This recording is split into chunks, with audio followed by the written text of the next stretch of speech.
Well, hello everyone. It is Black Women's Equal Pay Day, and I want to welcome you to our webinar. This is What Democracy Pays Like, a conversation with Black women leaders on the fight for equitable wages, wealth, and power under hostile circumstances. My name is Seher Khwaja. I am the new National Economic Justice Director at Equal Rights Advocates, and in that role, I'm also the lead for Equal Pay Today. Today, we are going to be breaking down the current state of wage inequity for Black women, what is driving these inequities, and how we are mobilizing to counter federal attacks and break the status quo. Before we jump in with our panelists, we are very lucky to have Senator Lisa Blunt Rochester and Congresswoman Alma Adams with us to provide some introductory remarks. Both are lead sponsors introducing bicameral resolutions observing Black women's equal pay day, and we are so grateful for your incredible leadership in the pay equity space and for joining us today. I'm going to turn to Senator Blunt Rochester from Delaware, who has been a leading voice in Congress on workforce and economic justice issues. Senator, please go ahead. Thank you so much, Sahir, and good afternoon, everyone. I am actually off of the Senate floor right now, and so it is truly an honor for me to be here with you and bring greetings as we come together for this webinar highlighting Black Women's Equal Pay Day.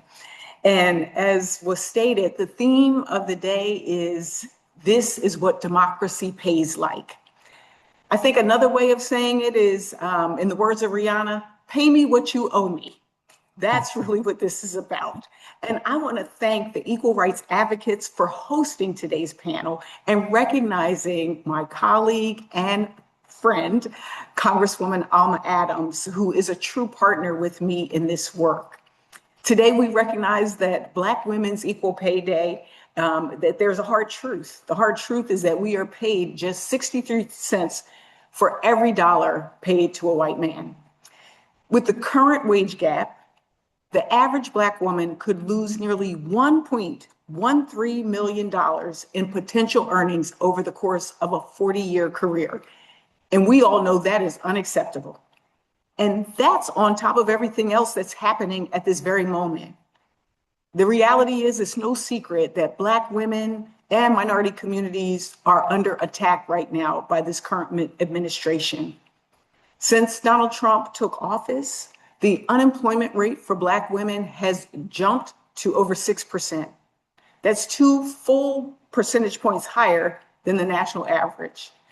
To break it down further, 95,000 Black women lost federal jobs thanks to DOGE cuts. And in just one quarter of 2025, over 300,000 Black women found themselves pushed out of the workforce.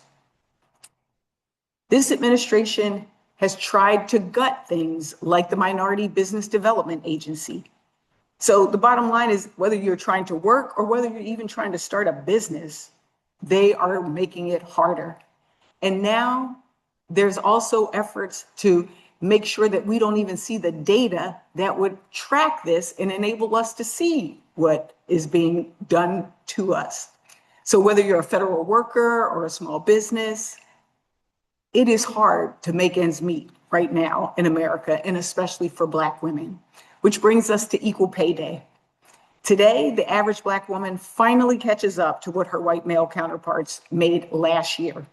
And it's July. And in the face of all this, it can feel like we are facing an uphill battle with no forward momentum. But that's what panels like this are all about. It is to really highlight, but also say, we're not alone, we're not giving back, we're not going back. And I want to remind us that this path forward also includes other ways of making sure that we build generational wealth, even through things like home ownership. Many of you may have seen that we just passed a major landmark housing package that included 5 bills that I got in there, because we know that even home ownership is a way for us to build wealth. Today, I also introduced a Black Women's Equal Pay Day resolution to ensure that we put a spotlight on the issue and that it stays on the issue until we remedy this issue. And we have received, and I'm really proud of this because the Democratic caucus, working along with my team, with Grace on my team, we were able to get every single member of our caucus to sign on to that resolution. This is what happens when there's representation at the highest levels. I'm so proud to be serving not only by myself as a Black woman, but also here with Senator Angela Also Brooks, who I call my sister senator in these efforts, as well as potentially another Black woman joining us, because it does make a difference that we be here at the table. And I can tell you that we will continue to demand access to the data, that we will hold the administration accountable, that we will continue to find ways that we can close this wage gap because we are in this together. There's a Maya Angelou quote that says, each time a woman stands up for herself without knowing it, possibly, without claiming it, she stands up for all women. That's what you are doing here today. It's not just all women, but for all families, for all communities, for this country. So thank you so much for the webinar. We will continue to partner so that we don't have to catch up, so that we are leading the way. Thank you. And pay me what you owe me. Take care, everybody. Thank you so much, Senator, for laying the hard truth regarding the gap, the unemployment rate, and the attacks, which we are prepared to take on. We are not going back, and we appreciate your inspiring comments and bringing us from Rihanna to um, Maya, Maya oh, Angelou. to Maya Angelou. Yes, thank you for that. Um, I'm going to turn it over to Congresswoman Alma Adams, who represents the 12th District of North Carolina and has dedicated her career to improving the lives of her community. Congresswoman, please go ahead. Well, thank you very much. And to everyone, good afternoon.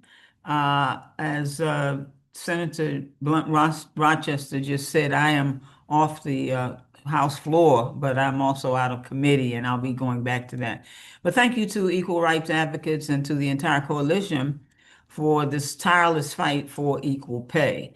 And thank you for that introduction. It is an honor to speak with you today alongside Senator Lisa Blunt Rochester, Representative Lois Frankel, Teresa Ledger Fernandez, Bonnie Watson Coleman, and I. We have the honor of introducing the Black Women's Equal Pay Day Resolution on the House floor, recognizing July 21st as Black Women's Equal Pay Day. And I'm proud to introduce the resolution and to bring awareness to pay disparity. But every Black woman in this room knows that this day is not a celebration because Black women working full-time year-round make just 65 cents for every dollar a white man makes, and equally disappointing, the wage gap has only narrowed by 4 cents in the last 2 decades. In fact, the pay gap has grown by a cent since last year. And because of the lag in economic data reporting, as the senator has said, we're not going to see the full impact of the big ugly bill and the attacks on diversity, equity, and inclusion until long after the damage is done. At this rate, we're over 200 years away from pay equality. And while we are expected to do plenty of other work that will never see a cent of pay, we are caretakers, we are local organizers, we're faith leaders, we're keepers of the home. And when they say it takes a village, we are the village that it takes. And as that adage goes, Black women must work twice as hard to get half as far. And I know that saying really well because my mom was a domestic worker. She worked tirelessly every single day to provide for my siblings and me, cleaning other folks' homes so that we could focus on our education. And I remember her coming home exhausted from countless hours of grueling work. But no matter how hard she tried, no matter how hard she worked, how many extra hours she may have picked up, she barely made enough for us to get by. And like so many Black women in America, my mother was never paid what she was worth and was never allowed to build a better life for herself. This was a world before the basic needs programs we have today, before the Voting Rights Act, and before Black women had a seat at the table in federal policy debates. And I'm glad we have a few of those seats right now. And over the past year and a half, The Supreme Court, the Trump administration, and congressional Republicans have worked tirelessly to bring us back to that world. That big ugly bill defunded programs that have been essential in combating the wage gap and empowering Black women to be successful despite the discrimination that we face every single day. The current administration is working to purge Black women from the government. Black women have lost 95,000 federal jobs, as you've heard, in the last year and a half. And almost one-third of all of the federal jobs cut by DOGE and the Trump administration were jobs held by Black women. And if that weren't enough, Republicans in the White House, the Supreme Court, and in Congress seem hell-bent on stripping away our right to vote so that we can't reverse the damage that they've done. So your work and your coordinated or continued advocacy to close this wage gap are needed now more than ever. And I hope that the Black Women's Equal Pay Day resolution this year, more than ever, will be a rallying call for the millions of Black women in this country who aren't paid what we're owed. Give us our money. And I hope it will remind them that whether or not you are interested in politics, politics is interested in you. It's been 63 years since the Equal Pay Act was signed into law, but Black women are still fighting for what we deserve. This resolution is not a silver bullet, it's a line in the sand. We need real, impactful, lasting legislation that will address the root causes of racial injustice and pay disparity. And thanks to the research from so many of the organizations on this webinar, we have some idea of where we need to focus our efforts. Occupational segregation, workplace discrimination, wage theft, unpaid labor, lack of opportunity, and every other barrier we face to get paid what we're owed. We know that Black women make up a large percentage of the tip workforce. So by working to phase out the tip sub minimum wage, we move toward closing the pay gap. We know that union jobs have much smaller gender pay gaps than non-union jobs. So legislation like the PRO Act should be at the front of our minds when we talk about pay inequality. And we know that a strong social safety net prevents the pay gap from growing. So legislation like my closing the meal gap, which would expand SNAP benefit levels, is a major part of the fight for pay equity. And this fight isn't just about us, it's about every generation that comes after. A Black woman who works full time throughout the year stands to lose over $1 million in earnings compared to a white man throughout her career. Well, that's $1 million less that we have to spend than on childcare and health and education and healthcare and food and housing and building generational wealth for our children and our grandchildren. So we need to face this crisis head on, if not for ourselves, then for our children and theirs.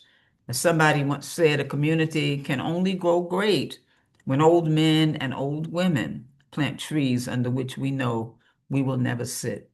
And so as I look around this panel, I see researchers and advocates and policymakers who spend their careers planting those trees. And as my colleagues and I work on policies to eliminate the pay gap, I'm going to ask you to keep advocating, raising awareness for this critical issue. Because as James Baldwin reminded us, not everything that is faced can be changed, but nothing can be changed until it's faced. So we've got to stand up, we've got to speak up, and maybe we might even have to cut up if we need to. I'm honored to champion the Black Women's Equal Pay Day resolution in the House, and I'm honored to stand alongside you in the struggle for equal pay. I thank you for this opportunity, and I thank you for the great work that you're doing because service is the rent we pay for living on this earth. Thank you for keeping your rent fully paid up, and thank you. God bless. Thank you, Congresswoman, so much. We are planting those trees together. Thank you for reminding us that this is not a celebration, it's a call to action. We need to uplift our mothers who are somehow making something out of very little, and we must rally our villages in this fight. We really appreciate your time. So I want to say another huge thank you to Congresswoman Adams and Senator Blunt Rochester for your leadership, for being at the table, for fighting for equal pay, for fighting for Black women and all women, and for setting the stage for us today. Before I introduce our panelists and start the broader conversation, I wanted to provide a quick backdrop. We start our equal pay days in March because women overall work for free for 2 months of every year. And we keep going from there with equal pay days throughout the rest of the year, recognizing the compounded impacts that wage discrimination and structural inequities have on our different communities when you combine gender, race, and other forms of discrimination. Today, we recognize that gap for Black women, and in fact, we are at a breaking point, as we've heard. Across the country, in every state, Black women endure some of the widest pay gaps, making only a fraction compared to their white male counterparts. The situation only gets worse for Black women in the South and Black LGBTQ plus individuals. What we don't say enough, and we heard this from both the Congresswoman and Senator, is that this is wage theft. Black women are robbed of over $1 million in income over the course of a career. This is unjust, inequitable, and unsustainable. It means that Black women, the majority of whom are breadwinners for their families, have significantly less income to cover basic necessities like childcare, to build savings, wealth, and retirement income, and to achieve long-term economic well-being for themselves and their families. These disparities are not a coincidence. They are the result of discrimination that has excluded Black women from economic opportunity. Because of discrimination, Black women are more likely to earn poverty wages, be excluded from higher wage jobs, work unstable jobs without benefits, and to be forced to rely on public benefits to survive. Because of discrimination, Black women have less time and opportunity to mobilize and vote, all of which is critical to escaping the cycle of economic insecurity. And as we've heard, the situation is only getting worse under the federal administration's attacks on public benefits, labor and anti-discrimination enforcement, diversity, equity, inclusion initiatives, and workers, particularly women of color in the public and private sectors. In fact, today, the Federal Equal Employment Opportunity Commission, the EEOC, voted to issue a proposed rule to turn the lights off and keep data about Black women and other marginalized workers in the dark.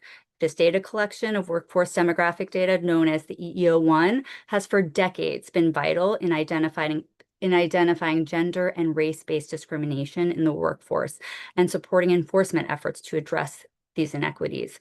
Our panelists are going to talk about this in greater detail, and we will be calling on all of you to oppose this proposed rollback. Despite all these barriers I have mentioned, we know these wage injustices are solvable, and we see Black women overcoming and defying the odds at every turn. Our goal at Equal Pay Today is to uplift these women and uplift our partners to drive progress at the state level as we build momentum for nationwide reforms. Since its founding, Equal Pay Today has supported successful pay equity legislation in 44 states, helped lead advocacy in support of successful federal actions, and built upon these wins, supporting proactive policy reforms in state legislative sessions this year. As a coalition of over 50 organizations, Equal Pay Today has built a movement around wage justice based on a concrete agenda. We invite you to check out our Equal Pay Today policy agenda and our new report, A Wage Justice Agenda for Black Women, both of which we will share in the chat, and which outline our urgent policy priorities to address contributors to the gender and race-based wage gap. As we think about how we bring this agenda to life, we know we have a lot more work to do. And today we want to build that community power and uplift the voices of our leaders who are forging a path forward to value the work of Black women. I am so humbled to be in conversation with such an exceptional group of people. Since we want to hear from them, I'm going to make brief introductions and we're going to put everyone's bios in the chat. We will try to leave some time for questions at the end, so please do put your questions in the Q&A. If we don't get to them, we will be sure to follow up. So today we are very excited to welcome, I'm going to start with Melanie Campbell, President and CEO of the National Coalition on Black Civic Participation and convener of the Black Women's Roundtable. We have Sharita Ellens, President and CEO of Women Employed. We have Jocelyn Fry, President of the National Partnership for Women and Families. And then last but not least, Cassandra Welchland, Executive Director and co-convener of the Mississippi Black Women's Roundtable. Welcome, everyone, and thank you so much for being with us today, for your time. Our goal is to have an interactive conversation, so while I'll be asking certain panelists specific questions, I encourage everyone to chime in with their thoughts. I know you have a lot of thoughts on these issues. So I'm going to kind of start at the national level. Jocelyn, I'm going to turn to you to start us off. Black women are already contending with unacceptable wage disparities that are directly undermining both their survival and their prosperity. On top of this, we see this barrage of federal rollbacks and attacks. The National Partnership for Women and Families is leading both offensive and defensive efforts. Can you talk a little bit about the current state of affairs for Black women and how we fight back and push ahead under this hostile climate? Yeah, well, thank you for the question, Sahar, and it's great to be on this panel with uh, just brilliant women colleagues. And in many ways, Senator Blunt Rochester and Representative Adams really set the stage and the foundation for this discussion in a very robust and compelling way. I think the main thing that I would say to anybody is that this moment is particularly difficult for Black women, but the truth is it's difficult for everybody. We have a bad economy, and we have a set of policies that are being advanced by this administration that really ignore the day-to-day realities of most families. And Black women are really on the front line of all of those issues. They're on the front line because they're more likely to be breadwinners in their families, particularly Black moms. Black moms are the mothers who are most likely to be breadwinners amongst all mothers. So when the economy is bad, there are practical problems in terms of the ability of their families to survive. We have a very uneven job market, so there are enormous swings in the economy and periods of job loss, and then there's recouping and then job loss again. Black women have been on the front lines of that at different points in time over the past year. There are attacks that people have said on civil rights enforcement that has specific implications for Black women. The attack on the federal workforce disproportionately, as I think Representative Adams said, disproportionately harmed Black women who were in those jobs. And what we know from our history, our collective history, is that the pathway to the middle class for Black folks has, been laid out over decades, and it has included the opportunities often in the public sector that weren't available in the private sector. And the loss of those jobs also has enormous economic consequences for Black women and their families. So all of that is happening. It affects all of our communities, but Black women have been on the front lines of it. And so in many ways, they have experienced sort of the outsized effects. I think that's the first thing to say. The second thing to say is that it's not a mistake. Everything that is happening to Black women is intentional, it is targeted, and it is intended to do enormous harm. And so we shouldn't be confused by it. We have to recognize that that's what's happening. We have to be willing to call it out. And we have to talk about the concrete policies that are available to push back. The attack on DEI is more than simply a rhetorical debate. This administration has from day one made it its business to create a narrative that if you are Black, if you're a woman, if you're a Black woman, if you're anybody but a white man, then whatever opportunity you've gotten because you're not qualified, you were undeserving, and so forth. And so they've just hit that over and over again, and it has practical consequences. It has consequences in terms of job opportunities. It has consequences in terms of just the ability to seek out new opportunities and jobs. And it has consequences in terms of our ability to push back. This idea, this absurd, ridiculous idea that you would stop collecting data about the composition of your workforce is ridiculous. It doesn't take rocket science to know that you cannot prove discrimination if you don't have data. If you don't have data about how many women are in the workplace, how many Black folks are in the workplace, then you have to throw your hands up. That is not a mistake. This administration doesn't want to enforce civil rights laws. They want to create a narrative that says that if you are extending opportunities to anybody but white men, that it is unfair and unjustified. And in order to bolster that narrative, they are making it and attempting to make it impossible to push back with the concrete data that we know shows and tells a different story. So I think it's just important to understand that's what this moment is.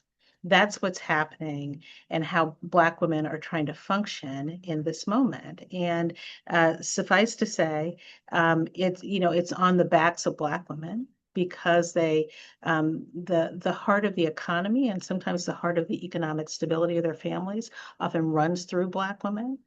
And they are navigating an environment where the government and all the agencies that have been erected to enforce the law are now trying to do the opposite. That's sort of the current reality of this moment, and what is extraordinarily difficult for Black women and really all workers.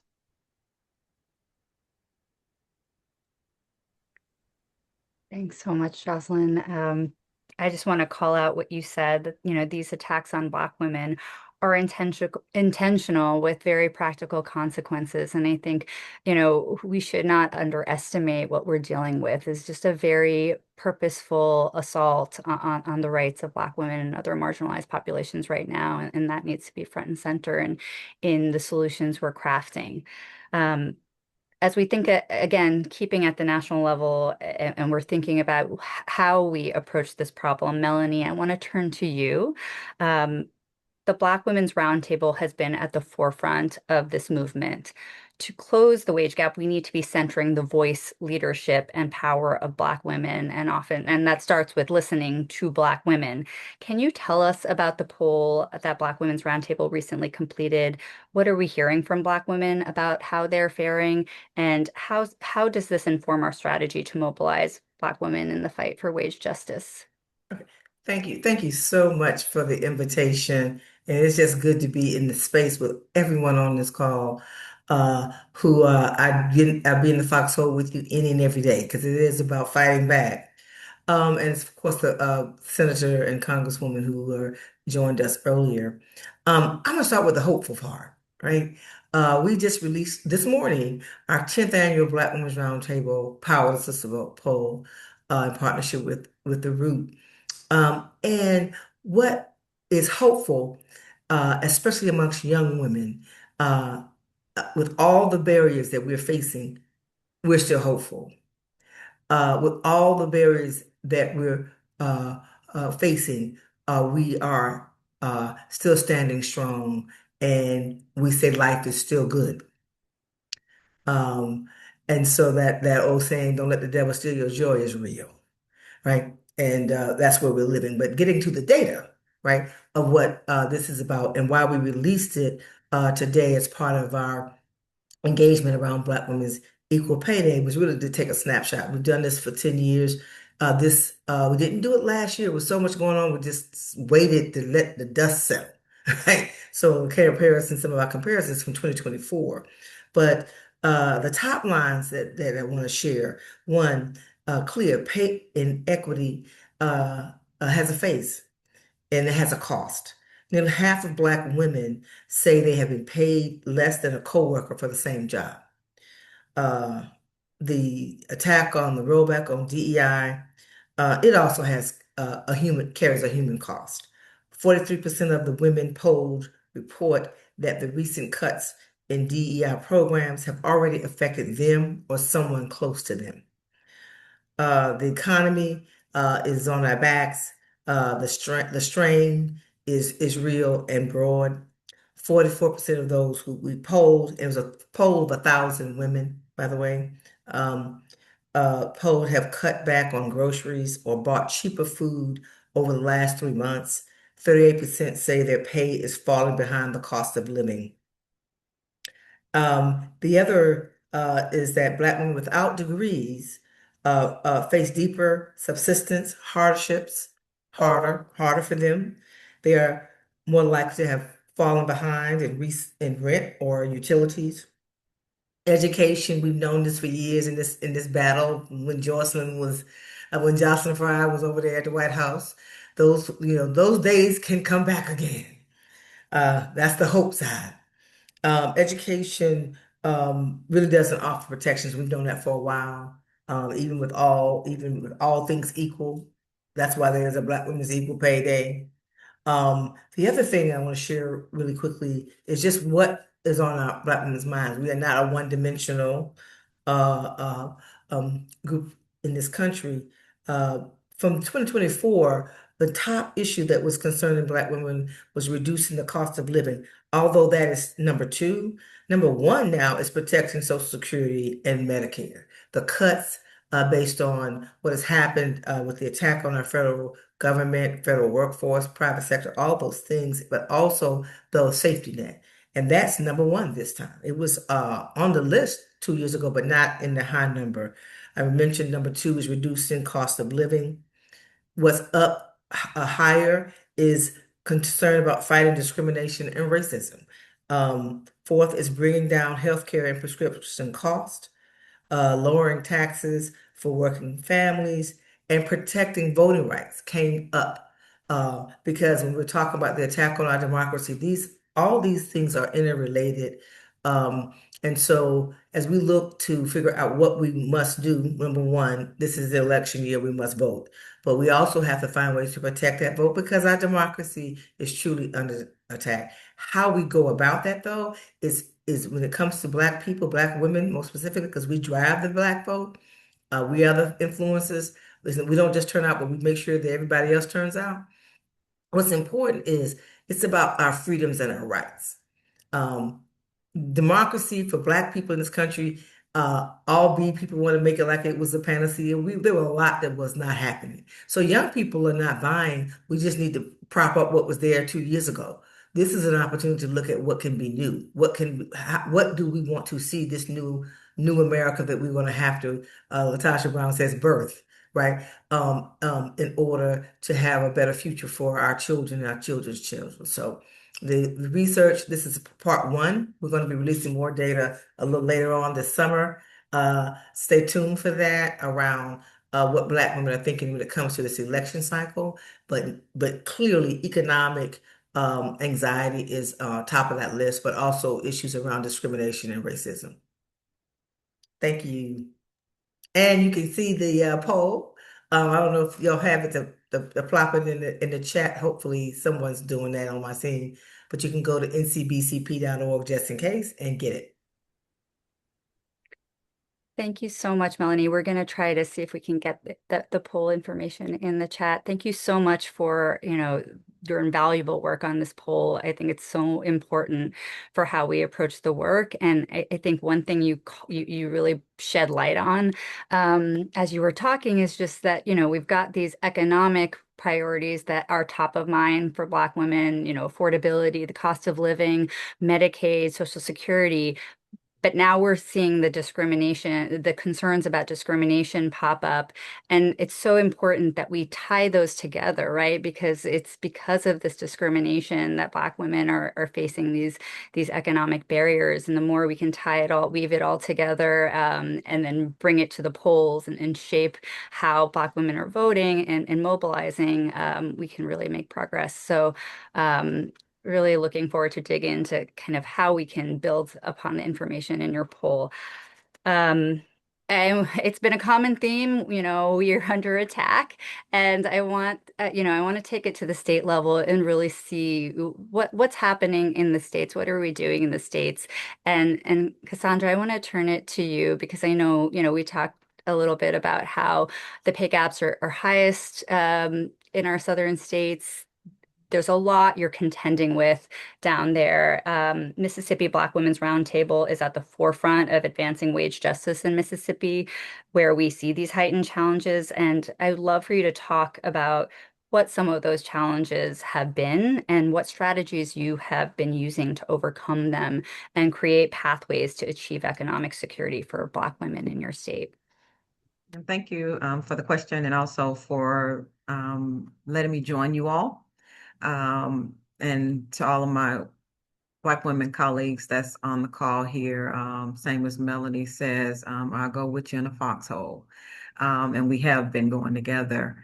Um, what I'll say about Mississippi is, in Mississippi, Black women continue to be the backbone, of course, for our families and our workplaces. And I think we can say that probably across states. But yet we're still paid significantly less. I think 3 years ago, we worked to try to advance equal pay law in the state of Mississippi, and one passed, but it is not an equal pay law by any means, because it continues to give employers the right to discriminate. And so that law is not working for us. And the gap doesn't just affect, right? The pay gap just doesn't affect, just the paychecks, but it also affects whether families can afford childcare, healthcare, housing, and opportunity to build wealth. And I'm going to talk a little bit, I'm going to bring some of these stories to life for you. Mississippi continues to face the dual wage crises.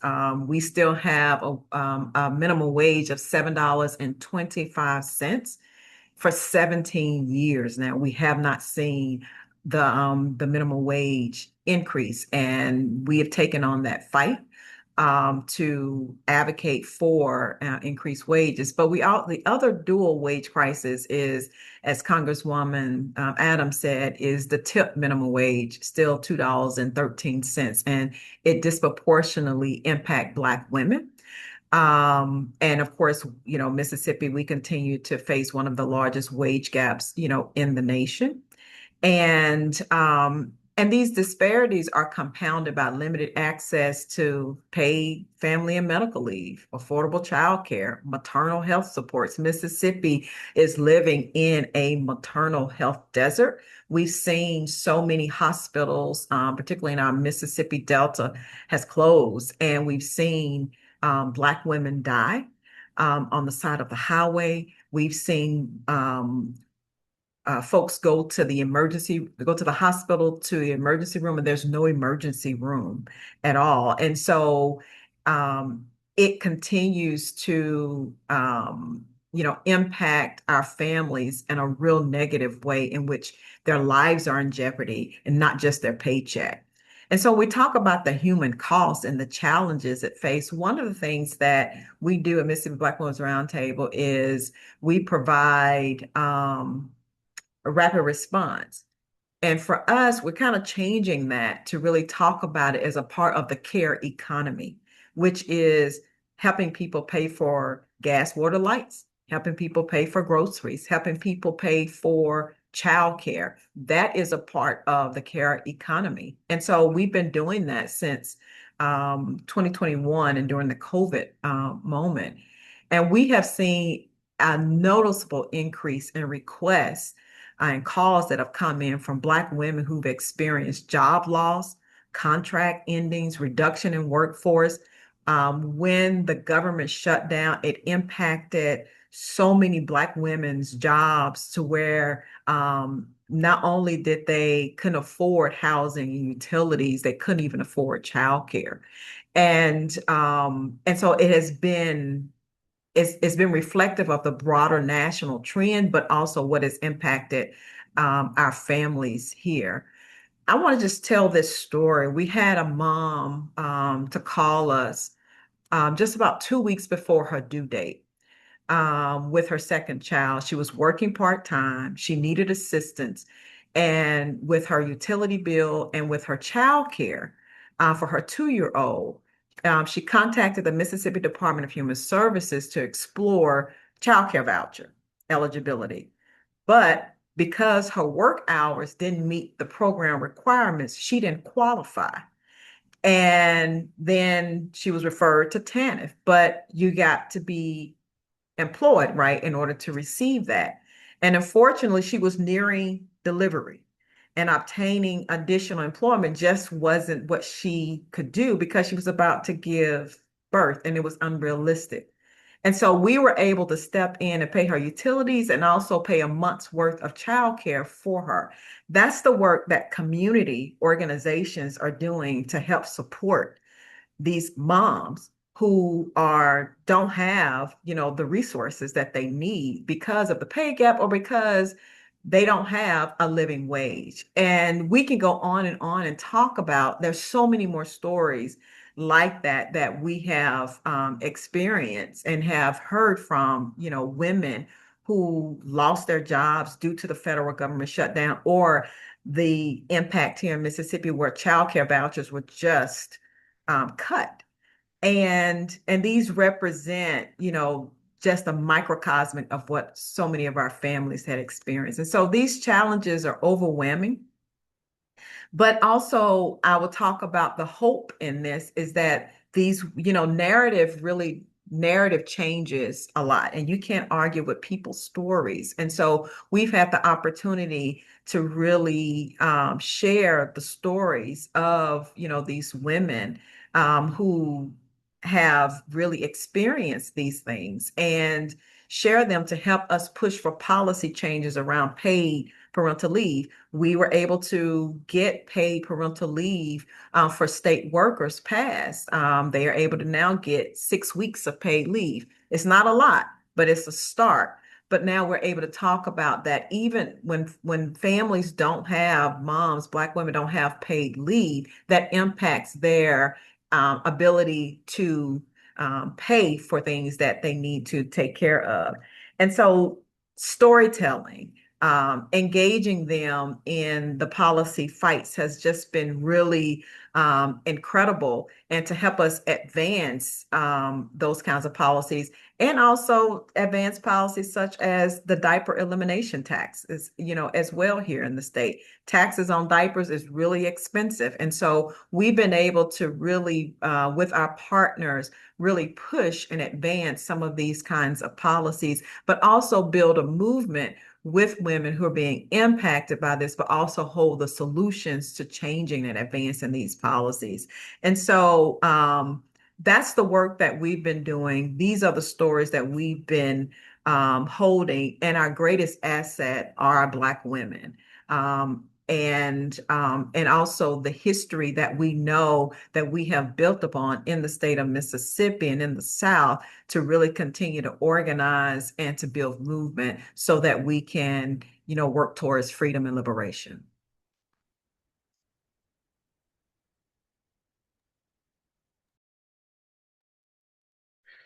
Sorry, I couldn't get off mute. Thank you so much, Cassandra. Wow. I think just to pull out one theme from there, which is one that we focus on so much with our EPT policy, Equal Pay Today policy agenda, which is we're well past that time when the conversation is just about equal pay for equal work, right? Like when we talk about pay equity for Black women, it's about raising the wage floor, raising the minimum wage, where it's unconscionable that we have a 7.25 minimum wage for anyone in this country. Can't live on that. But increasing the tipped wage, paid family leave, childcare, maternal health, all of those things are absolutely critical. And I think you also remind us that, in states with the highest barriers, there are also some of the best solutions that we can think about how to address these problems, right? And so important that we're in conversation with each other state to state to really see in a meaningful way, how do we close the pay gap? And, this rapid response approach that you mentioned, so important, so valuable, and something we really all can learn from. Thank you. So I'm going to I want to keep us moving, and I want to take us to kind of a different state context. Sharita, I'm going to turn to you.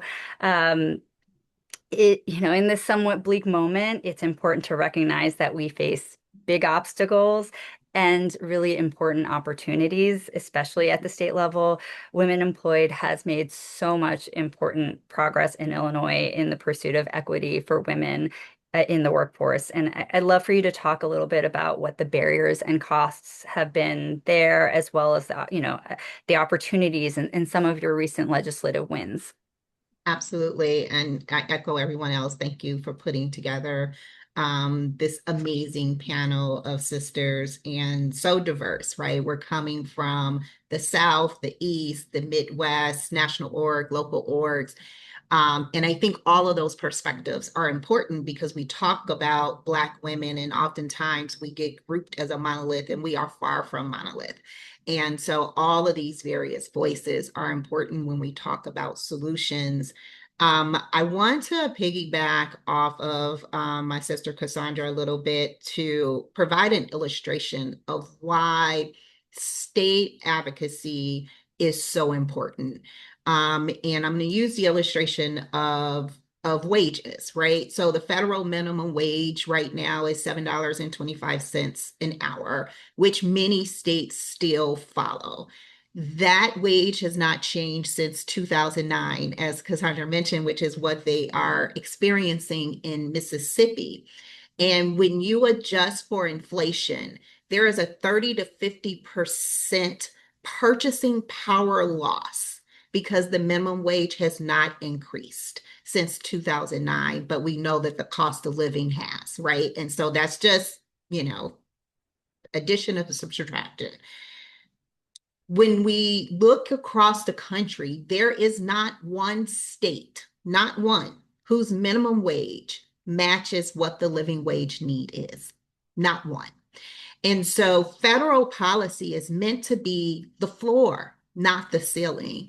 And you need your state advocacy, you need your state to make sure that the policies that they are implementing align with what the needs are of the people in that particular region, in that particular area. So, in Chicago or in Illinois, our minimum wage was increased some years ago, and we're at 15 in the state, 16 in Chicago. But in Chicago, as a single adult, it takes $25.80 an hour for a living wage with no children. When you go to a family of four, that increases to $127,000 a year. There is not a minimum wage that is going to make that happen, right? So this notion of this state level advocacy is so important to make sure that we're meeting the needs of the folks that live in that particular area. Also, it allows us to be a testing ground for what's possible, because most of the time with every single labor policy that has passed, there's always been pushback. The sky is going to fall if we pass X, and it never does. And we can prove that out at the state level and show like what is possible. Also, it can help build that support and momentum that eventually will help move the needle on federal policy, because it just takes a long time to do that. And so you talked about in Illinois, yes, we have been very busy. And so since 2019, we've passed the no salary history law, which bars employers for asking about your previous salary history when you are applying for new opportunities, which then allows you not to bring your bad pay from one place to another. And there was research that that demonstrated what the impact was. That I think it was it increased for women 8% and for Black folks like 30%. We also, after that, passed the no salary transparency, which requires all employers to put salary ranges as well as benefits on all open recs, so that going in the door what the salary range is, and it takes the angst out of negotiating. It also stops you from wasting your time for jobs that that you don't want to do.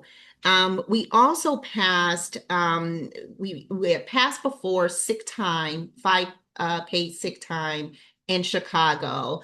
And then in the last year, we were able to pass paid time off in Illinois, which gives everyone 5 paid days off that they can use for any reason. And then we were able to go back to the drawing board to Chicago to say, well, we're not going to eliminate those sick days. We're going to do the sick days plus. So in Chicago, you get 10 days, 5 for sick, 5 for anything. And of course, that is not paid family and medical leave, but it gave 1.2 million workers access to time off, paid time off that did not have access to one single day of paid time off. Additionally, you heard people talk about what's happening with the EEOC in the attack on our civil rights. We were just a couple months ago successful in codifying um, uh, uh, disparate impact claims in Illinois. So we saw from the administration that they were going to do what they needed to do to stop um, 50 years of progress in folks being able to put forth disparate impact claims. And we work with the Illinois Department of Human Services, and we're able to solidify that in Illinois. So that stands. Additionally, we were able to decouple Illinois' EO1 policy from the federal government. So in Illinois, we are still collecting data because we know that there is no way that you can address what you don't know. And that's the purpose of it all, since that's what Jocelyn said.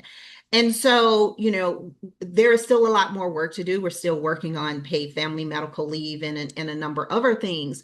But there are barriers to that, right? One of the biggest barriers that we have are the fact that, our policymakers are oftentimes beholden to lobbyists. Because they give a lot to their campaigns, they carry a lot of voters, they carry a lot of influence. And because of that, we have to, fight for passing good policy against special interest. For instance, we eliminated the subminimum tip wages in Chicago a couple years ago. And then a few months ago, the restaurant lobbyists were successful in getting the city council to pause the elimination of those of getting rid of the subminimum tip wages. They wanted to stop it altogether, and we were able to fight back and just do a 2-year pause. In addition to that, the business lobbyist has been fighting us on paid time off for 15 years. And so, when we think about, the resources that it takes to push forward policy is great. But the pushback, we're often fighting uphill, and we're fighting against, giants that have unlimited pockets. But that doesn't stop us, right? As Melanie said, we will dig our feet in and continue to do that. We also, are up against a state budget. And Illinois is a target right now for this administration. And so our state has to figure out how to fill in the gaps for what the federal government should be doing and deciding to roll back, so it stops us from being able to, pass things like paid family and medical leave, which has a startup cost of about $50 million. But when you're in a state budget that is, thinking that we might have a deficit, or trying to make sure that we can cover SNAP benefits, or that we can put in programs that's going to make sure that we're helping those that are in most need, it just makes it a lot more difficult to do that. So yes, we've made a lot of progress, and it takes a lot of work. And there is definitely a lot of barriers that come along with that, but we just continue to fight. Well, thank you so much, Rita, for giving us those insights. I think, as someone who's doing policy work in New York, we're definitely looking to you in Illinois for, for all the amazing work you're doing. Thank you for just all of those incredible legislative wins. Like you said, and I want to drive this home, state level advocacy is so important in making sure we are meeting human needs where they are. And and and looking at states as this laboratory, a testing ground for how we create better policy. And we don't have a lot of time left, but I want to kind of throw a quick question out for everyone, which is, and if you can do it in a couple sentences, as we are in this dark moment, what do you see as our priority? Where do we need to kind of focus in as we in this fight for wage equity? And I'll open it up to whoever wants to jump in. Well, And I think Melanie had to jump off, so. I will just say quickly that I think the priority has to be just being clear about the stories and the experiences of folks on the ground. Um, this administration is trying very hard to push a narrative that is dishonest and inaccurate. And they are trying to undo all the tools to help prove its inaccuracy, right? That's why they don't want data. So I think that to the extent that we can just continue to tell the story about what's happening to women, about the inequities that they are experiencing over and over again, that is our strength. And that combined with, I think, just the um, resilience and perhaps the joy in knowing that we do have ideas about ways to make things better. And I think, as a general matter, the public often wants to hear not about sort of policy fights. They just want to hear about what is it you can do for me just to be positive and to move us all collectively forward. So I think that combination is really important.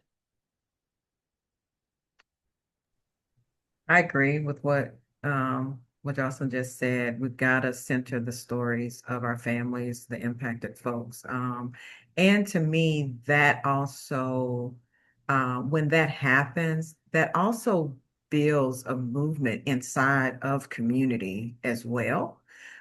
So that they are activating their own, right, their own communities. And I'm also thinking about when that happens, voting is really key and important. And as long as we have the same old folks in office, this will continue. And so that's why, storytelling, narrative change is a tool to activate so that we can hold elected officials accountable and get new folks in office that care about our needs in our community. Plus one to all of that. And because there isn't a silver bullet, but we know the solutions, right? And so what I think is one of the most critical things we need to do is stop this foolishness that we're in this post-racial society and this fear to disaggregate data and talk about impacted communities in the way that they're impacted. How I'm impacted might be different than how a white woman is impacted, and vice versa. And that is okay to say. It is okay to say that because of structural racism, because of discrimination, because of systems that were not built to make sure that everyone can advance and succeed beyond white men, is not working. And we have to change it. And the solutions sit with the community, the solutions sit with the populations. And we have to be okay with saying that and not fear that we're going to be shunned, not fear this new hashtag of Black fatigue, not fear this reverse discrimination absurdity, right? And we just have to call a thing and go back to common sense and go back to allowing the data to show the truth and not believe all of these things that are being said without an ounce of data to back it up. Well, that was a great way to wrap it up. I appreciate you bringing it back to the EEO1, Shrita. Thank you all so much, to our panelists, for your vision, your leadership, your time today, and for really centering us on where we need to go next.